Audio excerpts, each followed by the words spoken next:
जय भीम साथियों, आप सभी से कहना चाहूंगा कि आप नहीं बोले तो बोलेगा कौन। अगर आप नहीं बोले तो बोलेगा कौन। अपने सोए हुए समाज का मुंह खोलेगा कौन। अगर आप नहीं बोले तो साथियों बोलेगा कौन। क्या आप आस लगाए बैठे हैं उन दलालों से? क्या आप आस लगाए बैठे हैं उन गद्दारों से? हमारे सबसे बड़े धनुधर एकलव्य का छल से अंगूठा काटने वालों से? क्या आप आस लगाए बैठे हैं उन गद्दारों से? मां सावित्रीबाई फूले के ऊपर गोबर फेंकने वालों से? क्या आप आस लगाए बैठे हैं उन दलालों से, उन गद्दारों से, उन मक्कारों से? क्या आप आस लगाए बैठे हैं? साथियों, अगर आप आज नहीं जागे तो आगे आएगा कौन? अपने सोए हुए समाज को जगाएगा कौन?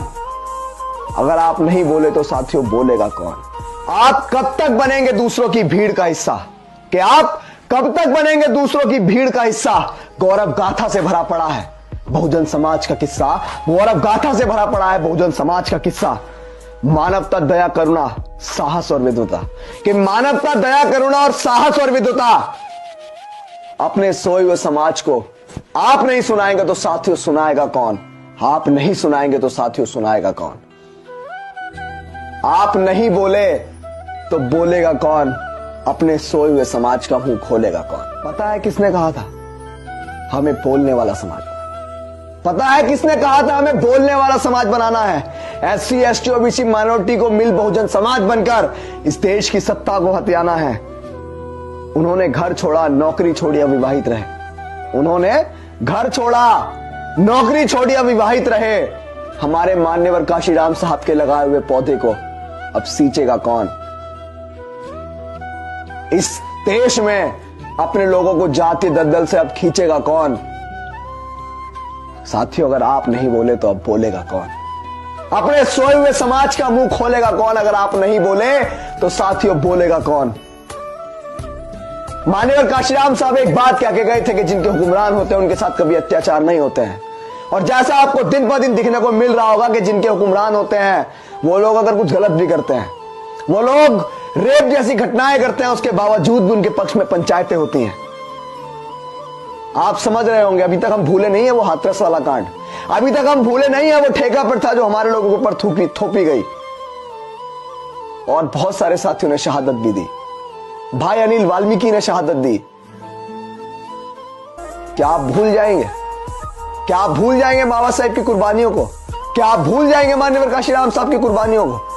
मैंने जो कविता पढ़ी, मेरा कविता पढ़ने का उद्देश्य सिर्फ यही था कि अगर आप नहीं बोले तो आज बोलेगा कौन?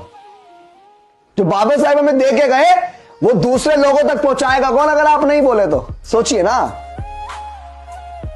बाबा साहेब इतने सारे अधिकार इंडियन कॉन्स्टिट्यूशन के अंदर हमें देके गए, भारतीय संविधान के अंदर हमें देके गए, लेकिन आज उनका हनन हो रहा है, हम लोग नहीं बोल रहे। आज हमारे अधिकारों को हमसे छीना जा रहा है लेकिन हम लोग नहीं बोल रहे। साथियों, मान्यवर काशीराम साहब वो जिन्होंने कश्मीर से लेकर कन्याकुमारी तक, छत्तीसगढ़, पंजाब, अरुणाचल प्रदेश, राजस्थान, मध्य प्रदेश, पूरे देश में बहुजन मूवमेंट को फैलाया। वो चाहते थे, उनका भी सपना था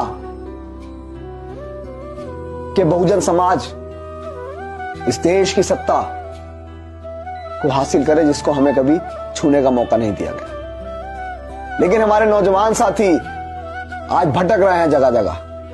नहीं पता है कि कैसे हम लोग इस देश की सत्ता को हथियाएंगे। नहीं पता है कैसे हथियाएंगे। मत भूलिए, बाबा साहेब को इस देश में बड़े लेवल पर जनवाने वाले, और मैं ये कहूं कि बाबा साहेब का दूसरा रूप थे मान्यवर काशीराम साहब।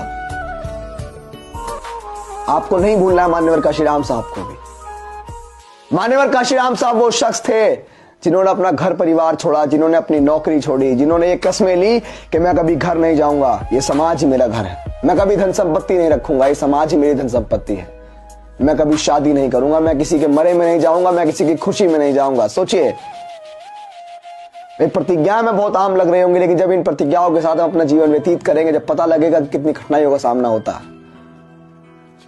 20 किलोमीटर की दूरी थी, मान्यवर काशीराम साहब एक सभा कर रहे थे, मात्र 20 किलोमीटर की दूरी थी। पिता की मृत्यु हो गई। जब पता लगा कि साहब आपकी पिता की मृत्यु हो चुकी है, साहब मात्र 20 किलोमीटर दूर थे, चाहते तो जा सकते थे, लेकिन कहा कि नहीं, ये जितने सारे लोग सभा में बैठे हैं सब मेरे बाप हैं, इस समाज का दर्द होता है, लेकिन हम लोग उस समाज के दर्द को नहीं समझ रहे हैं। हमारी आंखों के सामने हमारे भाइयों को, हमारी बहनों को मारा जाता है, पीटा जाता है, हमारे समाज के ऊपर गाली गलौज करी जाती है, लेकिन हम लोग सिर्फ देखते रहते हैं। हम लोग आवाज नहीं उठाते हैं। पीढ़ियों को गुलाम बनाने के लिए बैठे हुए हो क्या? चाहते हो कि हमारे आने वाले बच्चे जो है कभी खुलकर सांस ना ले पाए? अगर यही चाहते हैं तो मुबारक हो आपकी ऐसी जिंदगी। हम वादा करते हैं कि गुलामी की जिंदगी से अच्छी तो सम्मान की मौत है। सम्मान से जिए, मान सम्मान स्वाभिमान सर्वोपरि है, उसके बिना जिंदगी नहीं है। वरना यूं दुनिया में जीने के लिए लाखों लोग आते हैं और लाखों ऐसे ही चले जाते हैं। लेकिन इस संसार को कुछ कारण दीजिए जो संसार आपको याद रखे। मान्यवर काशीराम साहब अमर रहे। जय भीम, जय भारत, जय संविधान।